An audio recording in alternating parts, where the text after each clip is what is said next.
My name is Derek Satterley. I'm a resident firefighter EMT here at the Samoa Peninsula Fire District. As a resident, I do one 24-hour shift a week where I maintain the station as well as the apparatus.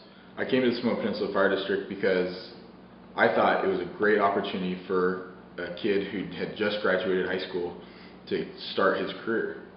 I came here with absolutely no knowledge of the fire service, and they gave me the tools and the opportunity to gain experience and gain all the knowledge that I need to become a firefighter. I'm Nick Boye. I'm the lead resident firefighter here at the station. I was a seasonal firefighter for a few years before I came here, and upon coming here I was able to gain some of the all-risk experience that I was lacking. I think part of every firefighter's professional development requires a combination of experience, training, and education. When I moved to this part of the state, I did so that I could attend Humboldt State University and get a degree in wildland fire management. I kind of got thrown in the fire, and all of a sudden, where I'd been a seasonal firefighter and I had other crew members with me all the time, I was working with a couple volunteers on calls, and it really tested me and reinforced my decision to be a firefighter. And now, looking back, I can't imagine doing anything else. Living here also, we really pride ourselves on our response times. There's no lag time from driving to the station to hopping on an engine and leaving. So we really pride ourselves on that, but still we're hindered by our apparatus because our district is segregated from north and south. We have one community at each end and one station with one engine, and we might get out the door quick, but if there's an emergency at the other end of the peninsula, that apparatus is hard to rely on sometimes. And even though we get out the door quick, if something happens over there and that engine isn't reliable, our response might not do a whole lot. So by getting this grant, hopefully we'd be able to either put money into that other piece of equipment or be able to purchase some kind of used piece of equipment so that both of our communities are well protected. Dale Unias, Samoa Peninsula Fire District Fire Chief. Back in the 1990s, there used to be two paid fire chiefs. Because of the decline in business and tax revenue, we are now an all-volunteer department. Over the past 20 years, the district has changed a lot. It has gone from heavy industry to pretty much nothing. For the last 5 years, it's slowly trying to get back to at least light industry. But we still have all the hazards. We still have a power plant that generates power. We have a PG&E switching station in district. We have 4 miles of coastline, almost 4.5 miles of bay. We have a port entrance. We have an RV park, an ATV park. We have a Coast Guard station. We have all these hazards that we have to mitigate that, with a shrinking budget, makes it very tough to figure out. We do an excellent job for what we have, and the equipment that we have, the training that we give, the volunteerism that everybody gives in the neighborhood. Everything needs help, everything needs work. And I know we're not the only department out here that's saying it, but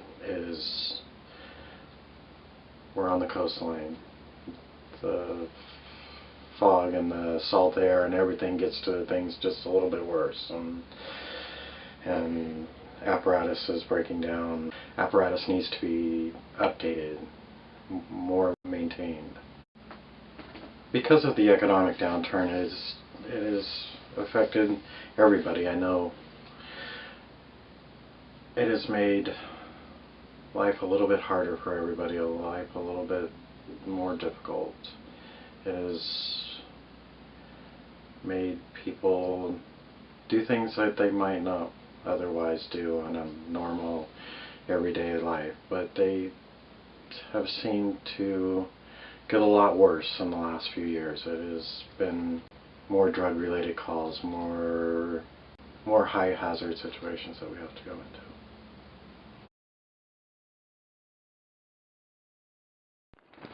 On to our station tour now. Our station was originally built in 1908 as a schoolhouse. In the 1950s, it was retrofitted to be a fire station. Since then, not a whole lot has changed. And come on in, and I'll show you around.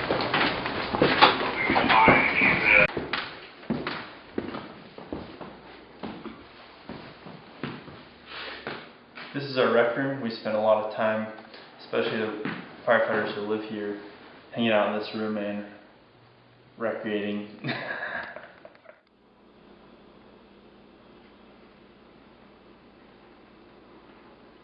So this is our kitchen.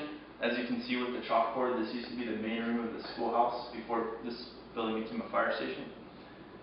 We spend a lot of time here. It's also the warmest room in the house, which really matters in Northern California on days like today. So this is our apparatus bag. Here we have our quick attack brush unit that we use for anything from medical aids to wildland fires. It has a skid unit in the back of it with a small pump that we use for things like vegetation fires, fires on the beach, and that sort of thing. We also let new volunteers typically respond in this vehicle before they have their Class B license. So this is engine 8614. It's our Type 1 pumper. It is kind of our workhorse. It goes to pretty much every one of our calls and responds here from our station. It has some rescue tools on it.